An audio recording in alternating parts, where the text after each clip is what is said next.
កាលពីព្រឹកថ្ងៃទី25ខែវិច្ឆិកាឆ្នាំ2025លោកជំទាវ តុយ សេរីរតនៈ នេតភត្រាប្រធានកិត្តិយសសាខាសមាគមនារីកម្ពុជាដើម្បីសន្តិភាពនិងអភិវឌ្ឍក្រសួងព័ត៌មាន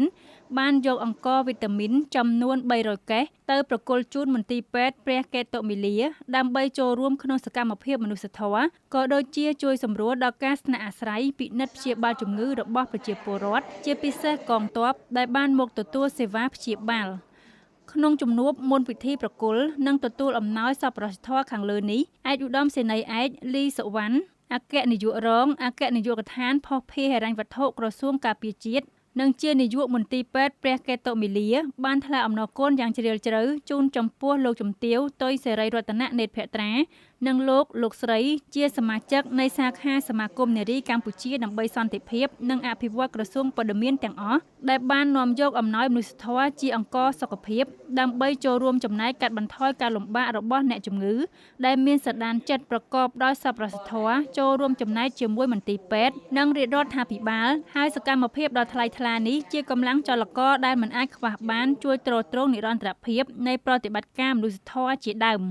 នៅក្នុងឱកាសនេះដែរលោកជំទាវ តុយ សេរីរតនៈ នេតភត្រាបានកោតសរសើរដល់ក្រុមវិជ្ជបណ្ឌិតនិងក្រុមគ្រូពេទ្យនៅតាមមន្ទីរពេទ្យទាំងអស់ដែលតែងតែខិតខំបំពេញការងារអស់ពីកម្លាំងកាយកម្លាំងចិត្តក្នុងការមើលថែទាំពិនិត្យពិគ្រោះព្យាបាលអ្នកជំងឺប្រកបដោយការទទួលខុសត្រូវខ្ពស់តាមវិជ្ជាជីវៈវេជ្ជសាស្ត្ររបស់ក្រុមគ្រូពេទ្យជូនដល់ប្រជាពលរដ្ឋដោយមិនប្រកាន់ពេលវេលាទិដ្ឋាការនយោបាយពណ៌សម្បុរនោះគឺសម្ដៅធ្វើយ៉ាងណាឲ្យប្រជាពលរដ្ឋមានជំងឺធ្ងន់មកស្រាលអ្នកមានជំងឺស្រាលមកជាសះស្បើយឡើងវិញ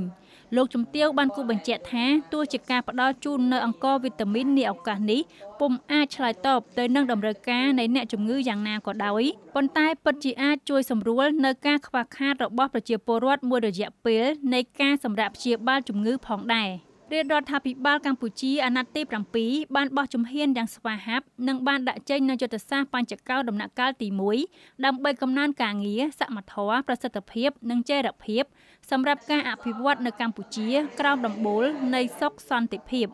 ដូចនេះការយកចិត្តទុកដាក់ចំពោះសុខុមាលភាពប្រជាពលរដ្ឋគឺជាកត្តាដ៏សំខាន់និងមិនអាចខ្វះបានសម្រាប់ជីវិតប្រចាំថ្ងៃអង្ករវីតាមីនដែលកាកបាទក្រហមកម្ពុជាទទួលបានពីសមាគមនារីកម្ពុជាដើម្បីសន្តិភាពនិងអភិវឌ្ឍក្នុងពេលកន្លងមកកាកបាទក្រហមកម្ពុជាតែងតែនាំយកទៅចែកជូនប្រជាពលរដ្ឋជាអ្នកជំងឺដែលមកសម្រាប់ព្យាបាលជំងឺជាពិសេសចែកជូនស្ត្រីមានផ្ទៃពោះដើម្បីរួមចំណែកថែបំប៉នសុខភាពរបស់ពួកគាត់ជាដើម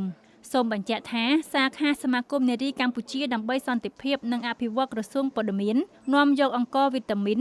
តែងតែធ្វើសកម្មភាពមនុស្សធម៌ជាច្រើននៅតាមមន្ទីរពេទ្យមណ្ឌលកុមារកំព្រាព្រមទាំងនៅតាមគោលដៅជាច្រើនផងដែរ